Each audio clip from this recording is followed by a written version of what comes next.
Oke, baik, bismillahirrahmanirrahim. Assalamualaikum warahmatullahi wabarakatuh. Jadi, pada kali ini saya akan mempresentasikan tugas geologi batu bara dengan judul pemanfaatan dan pengelolaan batu bara. Nah, jadi pertama-tama saya ucapkan terima kasih atas kesempatan yang diberikan oleh Bapak Isman Saleh selaku apa namanya, pengampu dosen mata kuliah geologi batubara. Nah, jadi langsung saja pada topik. Nah, yang pertama ada pengertian dan klasifikasi batubara. Jadi batubara adalah batuan sedimen organik hasil hasil kualifikasi atau pembatubaraan tumbuhan purba atau pit atau gambut yang berlangsung selama jutaan tahun. Nah, peringkat batu bara ditentukan berdasarkan karbon dan nilai kalor mulai dari lignit atau pit hingga antrasit. Nah, ini sudah dijelaskan ya, seperti ke apa namanya eh, presentasi-presentasi sebelumnya. Oke, lanjut. Nah, ini masuk ke apa namanya topik utamanya, yaitu tujuan dan proses dasar pengolahan batu bara. Pertama ada peningkatan nilai kalor. Jadi pengolahan batu bara bertujuan untuk meningkatkan nilai kalor agar lebih efisien. Kemudian yang kedua ada penurunan kadar abu dan sulfur. Jadi mengurangi kadar abu dan sulfur baik untuk memenuhi standar industri dan lingkungan. Kemudian yang ketiga ada penyesuaian ukuran, di mana menstandarkan ukuran batu bara agar sesuai dengan kebutuhan spesifik industri. Nah, tahapan utama itu mencakup crushing untuk pengecilan ukuran, kemudian screening untuk pemisahan fraksi, dan weighing guna menghilangkan mineral pengotor sebagai perbedaan densitas. Nah, setelah proses pencucian batu bara dikeringkan melalui dewatering. Nah, ini kan apa namanya pencucian tadi ini. Kemudian dia akan mengalami proses dewatering. Nah, kemudian akan mengalami proses blending. Nah, untuk menyesuaikan spesifikasi akhir sebelum dikirim ke pengguna.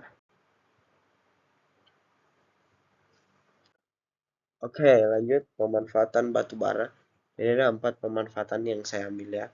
Pertama, pastinya pembangkit listrik.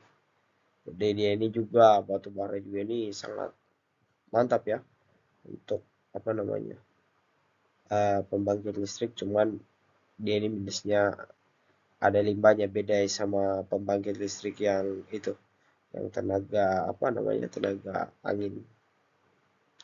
Kemudian yang kedua ada industri metalurgi. Nah, batu bara juga ini bagus sekali untuk apa namanya semacam pembakaran ya, dimana batu bara yang ring bituminous tertentu dikarbonisasi menjadi kokas yang berfungsi sebagai bahan bakar sekaligus reduktor dalam produksi besi. Kemudian yang ketiga ada bahan baku kimia. Jadi teknologi gasifikasi memungkinkan batu bara diubah menjadi syngas sebagai bahan baku kimia. Dan yang terakhir industri semen. Nah, jadi batu bara juga digunakan pada industri semen sebagai sumber panas pada rotary kiln. Oke, lanjut. Nah, ini dampak lingkungan dari pemanfaatan batu bara cukup ini ya.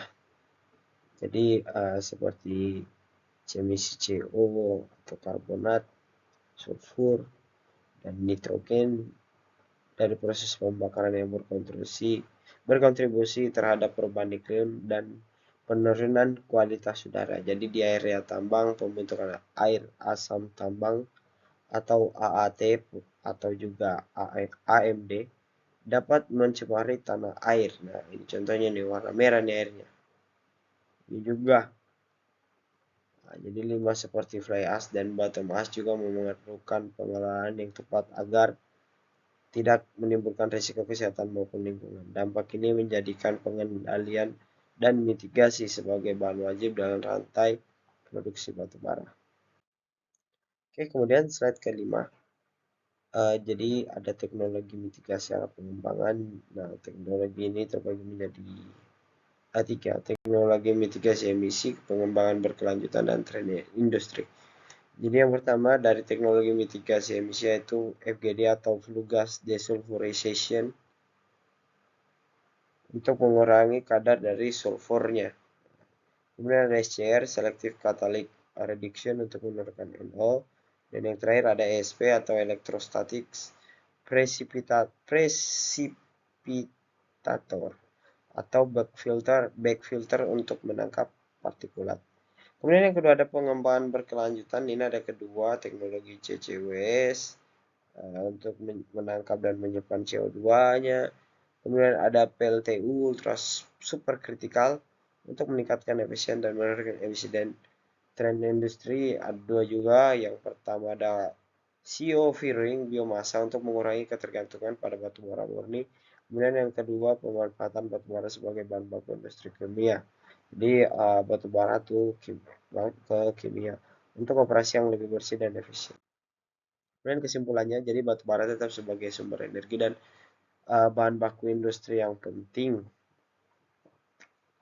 Meskipun menghadapi tekanan transisi menuju energi rendah karbon, pengelolaan batu bara diperlukan untuk meningkatkan kualitas dan nilai jual, sementara pemanfaatannya mencakup listrik, metalurgi, kimia, dan industri semen. Namun dampak lingkungan yang ditimbulkan masih besar.